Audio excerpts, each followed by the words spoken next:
Will Elon Musk be the death of Twitter? Or can he still be its savior? Either way, the jury is out. But one thing's for sure, Twitter continues to make headlines for all the wrong reasons. Ever since the day that Elon Musk walked into the Twitter headquarters with what seems like a sink, Twitter has been in one controversy after the other. Revenues are dropping. There's been a complete chaos around who is verified and who's not, with fact blurring with fiction and parody competing with reality. And in the meantime, Elon Musk himself remains absolutely defiant, unapologetic, and as controversial as ever, despite losing $200 billion in personal wealth. But through all of this debate around Twitter, the human side of the story is the mass layoffs that have taken place at Twitter. This picture you see of a young man, Yash Agarwal from India, went viral because he was all smiles despite the fact that he'd just been sacked. In fact, he announced the fact that he'd been laid off on Twitter. And that infectious smiles won hearts, not just in India, but across the world. On the program today, Yash Agarwal has decided to break his silence, tell us about those days when he was told he was no longer needed, and maybe, just maybe, give us a glimpse into Elon Musk's strange new Twitter world, or at least what he got to see of it. So let's go across to Yash, all of 25, when he had to announce on Twitter that he'd been sacked by Twitter. That's quite meta, some would say, Yash. And what's really nice is that smile of yours won hearts. And what's really nice for me to see is that you're still smiling. Now, 25-year-old, I remember myself at 25, you're not really that old, and you get sacked. And in that picture, you're all smiles. Were you really feeling as calm, as chilled as you looked? Hi, thank you so much for having me, Barkha. Firstly, to answer your question, yes, and I'll tell you to give you some background. Right, I'm a first generation learner, and for me, I've seen the glass completely empty way too often. So for me, the glass is always half full, right? So even when the layoffs were announced, and when this whole motion was in process, how I looked at it was that it's fine. It's been 2 years. I've learned a lot. Maybe it's just time to move on. And I was just genuinely very grateful for all that I got to learn. There was no deep thinking behind that post. It's just a two-line post in which I just expressed my gratitude for all the opportunities I had. So yeah, just that. Good for you. But how did it happen? Like, what happened? I mean, there was buzz for a long time that Musk was going to buy Twitter. Big changes were coming. But hua kya? What happened? How did it happen? Uh, I mean, if you're asking about the layoff in particular, like the process, this is No, all public. yeah, no, no, no. I don't mean that. I mean, like, like, were you guys speculating for weeks? Then one day you see that picture of Musk walking in with a wash basin into Twitter headquarters, and oh my God, apocalypse now. Like, talk a little bit about those days, right? The run up to those days, what you all were talking about, what you were thinking, what was going on in your head and heart. Uh, I think it's important, Bakha, for me to draw out this distinction over here that while, as someone who's worked at Twitter, I would, naturally, and all of my friends and colleagues, would just think about the way this played out at Twitter. But the fact remains, this is playing out everywhere. Just today morning, Amazon announced sacking 18,000 people, right? This is going to Yeah. the global macroeconomic scenario and the cycle as it is, right? We have seen this in 2001, 2008, and so on and so forth, right? So this is not something that's diverse from reality in that sense. It's a fairly broad-based phenomenon in that sense, right? But to answer your question in particular, the thing is, this year I was hospitalized for 3 months, right? And so in the 3 months that I was just in Hyderabad What hospital. happened to you? What happened? It's an autoimmune disease, so it can never be cured, and it's something I realized late in the process. So to answer your question, I really wasn't into the groove of it every single day as this thing was playing out. But yes, of course, we knew that something like this was coming, right? Yes, when it does hit, it always just hits you, but it's not Yeah. something that was completely out of the blue, to be honest. But yeah. But you say you have an autoimmune disease, you were in hospital for 3 months, and yet when you lose your job, you're still smiling. Now, I don't know where you get that spirit from. Like, for any young person, why young? For any person to lose a job is a terrible thing to happen. Let's face it. Yeah. Secondly, you're not well, right? You're not well. Yeah. You're in hospital. Yeah. Were you feeling, are you like a Mera Naam Joker type figure, who, like a clown who, like in circus clowns, they smile because they're actually supposed to be hiding their sadness inside? Or are you really chilled inside as well? Who is Yash really? Genuinely happiness, actually, the latter. right? I think, in my family, Burkha, today, no one, my parents, no one still knows what public policy is. It's, very uncharted what I'm doing with my career. So everything that I used to work in the parliament before this, then a year in consulting, then 2 years at Twitter, again, the youngest in the company by far, at least in the sort of a role that I was in. And so everything that I've done, it's been, on the sheer brute force of optimism, I would say, right? And so anything that comes my way, I really don't get worried in that sense. I'm like, okay, figure it out. Naukri to mil jayegi. We'll find a job. It's fine. So it's just that. Yeah, but I look at this picture, and honestly, I think the world at that time wanted to reach out and give you one big bear hug. I'm looking at it today, and if I could leap through the computer and give you a tight hug, I would, because it's just so infectious and contagious, your smile. And when I today discover that you were actually not well, it makes me doubly feel, in a way, protective about you. Where do you get that spirit from, Yash? A lot of that, Barkha, I would say, again, it just comes from the fact that if you've seen the glass completely empty way too often, right, you almost by default have a nothing to lose sort of attitude, right? You're So almost prepared for. have you had to struggle a lot in your life? I mean, honestly, today I'm fairly very privileged, right? So it would be unfair of me to say that, but yes, while growing up, I mean, there were days when even my school fees was a struggle. So for me, like, it's fine. We'll figure it out. No big deal. I think it's just that it's ingrained within me. Yeah, I always say that people who grow up without privilege have a greater hunger and a greater strength than those who come from privilege. Let's talk about Twitter. You were in public policy. The moment you're told, Yash, you're no longer needed, were you told verbally? Were you told by email? Like, how did it happen? Yes, in fact, what I'm about to share is public knowledge at this point. There are screenshots everywhere. But yes, we just got that email that in case your services are no longer needed, your access to systems will be cut off, right? And again, there's Mm, screenshots everywhere on Twitter of that email itself. yeah. And that's exactly what happened with me at I think around 11 or 12 noon, right? That morning. And so I understood that okay, this is that, right? This is what's happening. And so that's when I figured out because I couldn't access my Slack, my emails anymore. And yeah, and I think a few hours after that we got that confirmatory email that your services might have been terminated, although not confirming it. But I just took it on from there. Talk about Twitter. You were in public policy. You said you were the youngest of your kind to work in that space. Twitter has been an extremely politicized platform. The left thinks it's right, the right thinks it's left. What do you think it is? Very different, actually. I've been using Twitter for 12 years, Barkha, literally half my life, right? It has served, I come from Calcutta, and wherein, the exposure wasn't that great, at least while I was growing up. Now the internet has changed everything for sure. And so Twitter has, served as a window to the world for me for very, Mhm. very, very long, right? I've made some of my greatest friends, some of my mentors there. The amount of knowledge I've obtained about careers, work, everything, right? Just via Twitter. I get all of my reading via Twitter alone, right? So for me, it's a platform of great opportunities, right? It's a platform Mm. of great knowledge, great exposure, right? And so I've been an Yeah. employee for just 2 years, but a user for 12. So really dearly care for the platform and wherever it goes. Yeah, but do you think it's right wing or left wing?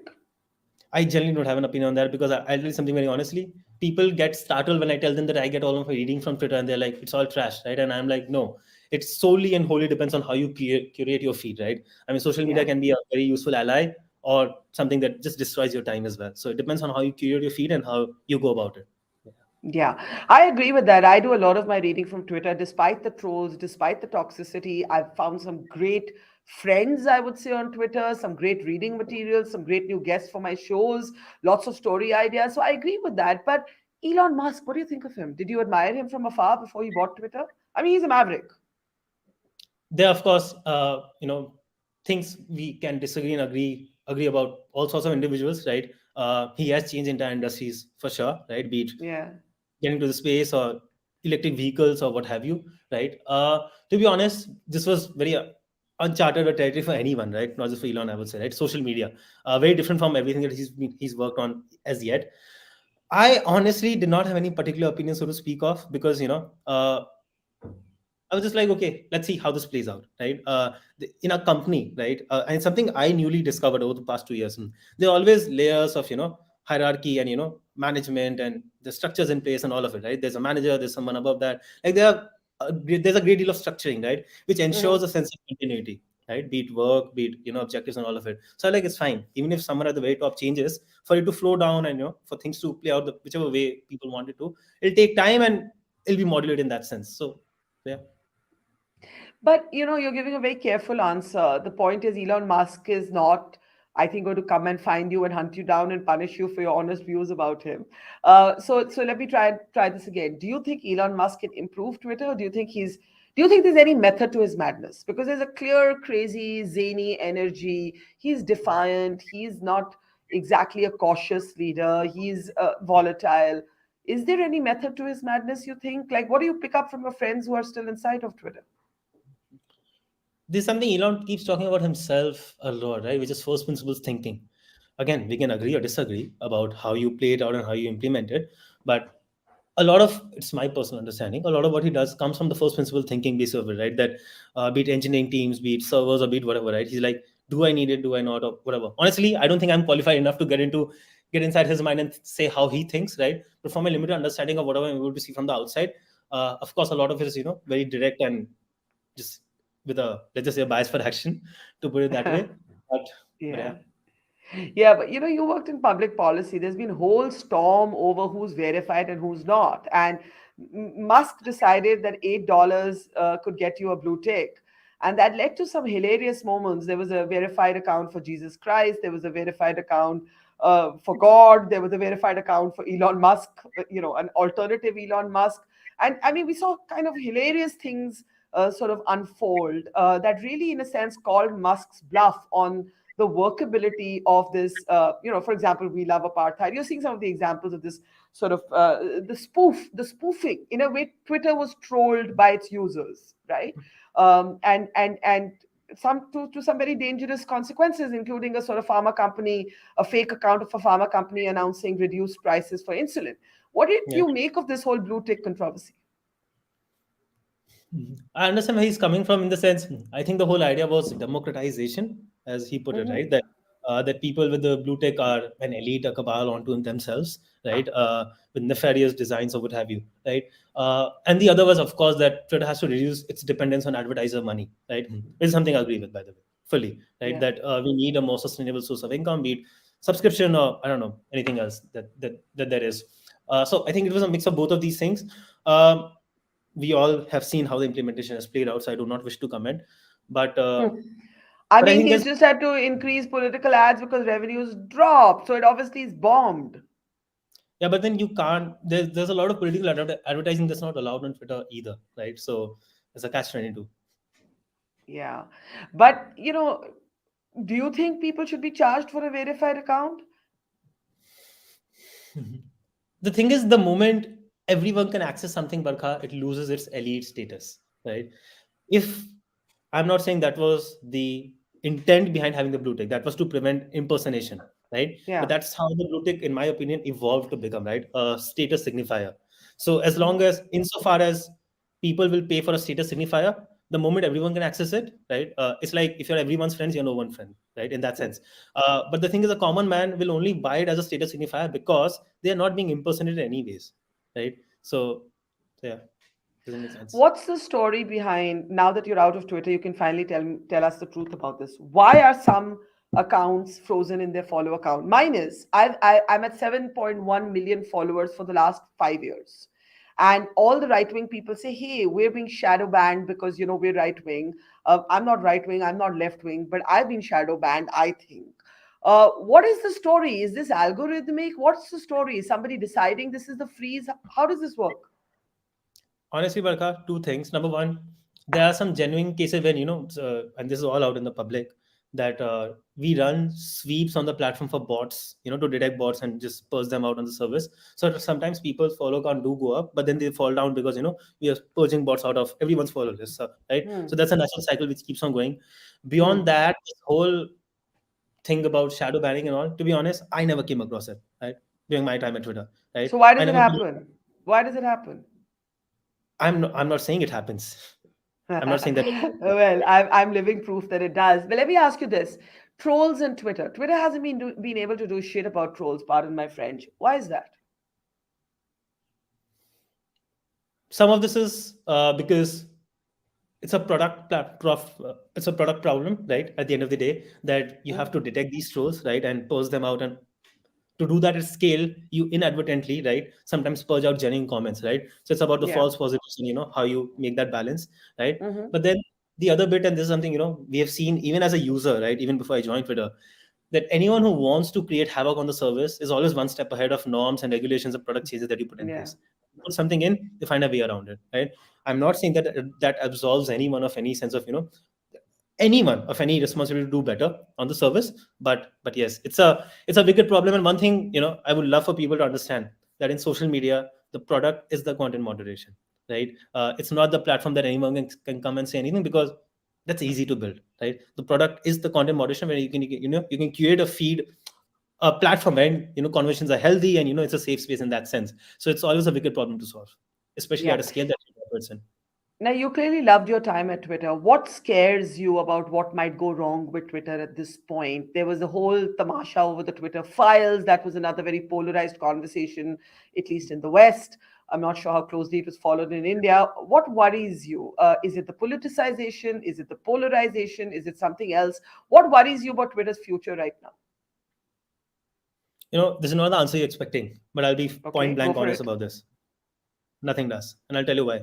Network effects. Okay. There's been like an n number of platforms which just come up, right? There's Mastodon right now. There was something else just before this, but there's been Parler in the US. There's some 200,000 platforms which have come up to replace Twitter. None have, right? In fact, Twitter has thrived despite its product, right? It's not the product with the most finesse or most technological, most advanced, right? It's thrived despite the product. Although product team honestly has done a great job, especially the last few years. Like there's been so much of new launches, so great Hmm. kudos. But I'm saying in a broad generic sense, right? Uh, that's sheer network effects, right? If you don't find, if you think, I mean, I'm sorry, I'm oversimplifying, but if 8 of your friends are on some other platform and 10 are on Twitter, you will be on Twitter because the 2 friends are not there on somewhere else, right? And it doesn't even come to 8 and 10. It's always 1 or 10 on half and 10 or something, right? You cannot leave Twitter. Everyone is there, and that's because everyone else wants to be there.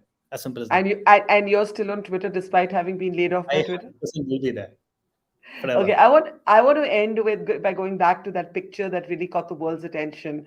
The picture when you announce all smiles. Can we bring it up again? That you have been laid off. Your advice today, as you said, there are mass layoffs happening in the tech world. Your advice to anybody who's losing their job or who's scared that they're going to lose their job. It's a terrible feeling. You've managed to cheer yourself through it. What would be your advice? I would say that while you're in such jobs, right, you should always prepare for such an eventuality, right? So have a certain sense of savings built up, like an egg's nest, right? So that you don't have to take up the first job that comes your way, right? You can be a decision maker and not have something imposed on top of you, right? At the end of the day, it's about financial freedom, right? So that you can make choices for yourself. Secondly, while you are, whenever you're working, maybe just try and number one, be helpful to people in whatever ways you can. Go out of your way to help because it always comes back, right? The internet doesn't forget anything. People don't forget the way you treat them, right? Yeah. So it's always that. And also, if you can, even with people within your company, right, try and build those networks, right? Try and talk to them, learn about their trade, their craft, right? Be it legal, finance, sales, marketing, whatever, engineering, right? And do the same for folks outside as well, right? This is honestly like an asset that you build, and it compounds over time. So the moment you're looking for an opportunity, I can tell you something. I've had tens and hundreds of opportunities come my way the day the layoffs were announced, right? People literally writing to me that, hey, would you want to work with us? Would you want to I work think for us? I think it was the picture that did it. I wouldn't disagree with you, but in general as well, right? So once Yeah. you can do that, you'll be fine. And also just have that basic sense of belief that, especially honestly, if you've worked at a place like Twitter, Microsoft, Google, whatever, right? Having that on your resume, as shallow as that sounds, it is a big, how to put this, a big boost in terms of credentials, right? No matter how it plays out in the real world. So you will land a job. It's fine. And sorry to sound like an auntie G here, but who made you so wise at 25?